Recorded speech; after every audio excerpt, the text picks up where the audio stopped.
des élèves qui, à la maison, disposent de matériel. On voit l'émergence depuis 2010 des tablettes numériques, ce qu'on n'avait pas il y a encore quelques années, donc c'est très très récent.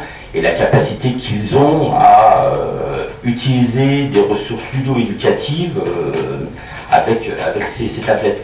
Donc l'école se doit de travailler sur cette possibilité de discrimination qu'il y aurait sur les apprentissages culturels. Le numérique éducatif participe, notamment dans les communes rurales, du désenclavement culturel. Alors toutes les matières, je crois qu'il faut vraiment enlever de sa tête, et je crois que vous l'avez dit, M. Burtin, tout à l'heure, les langues vivantes peuvent très bien, au contraire, être vues par le numérique. Et moi j'ai vu tout à fait deux aspects. Un aspect dans le second degré où un professeur d'anglais se permettait d'aller sur différents sites pour entendre les différents accents, depuis l'accent d'Oxford jusqu'au Texas. Là c'est pareil, je prends les deux extrêmes. Je vais parler de l'anglais, je ne parle pas des autres langues, mais on peut faire la même chose.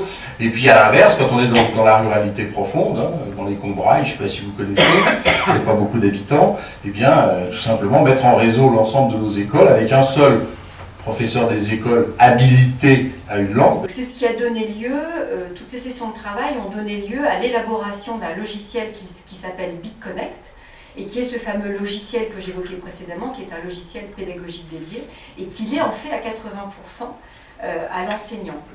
Ce logiciel, vous le verrez plus tard, permet en fait à l'enseignant de créer lui-même ses propres ressources pédagogiques, à travers de sa liberté pédagogique, mais également d'avoir accès à un certain nombre de ressources déjà intégrées, qui ont été développées avec des éditeurs, avec un certain nombre d'éditeurs.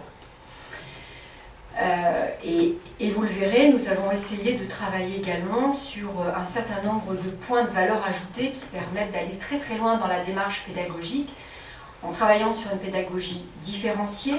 Monsieur Besson, vous évoquiez le fait que, effectivement, nous sommes aujourd'hui sur une certaine forme d'hétérogénéité qu'il faut prendre en considération.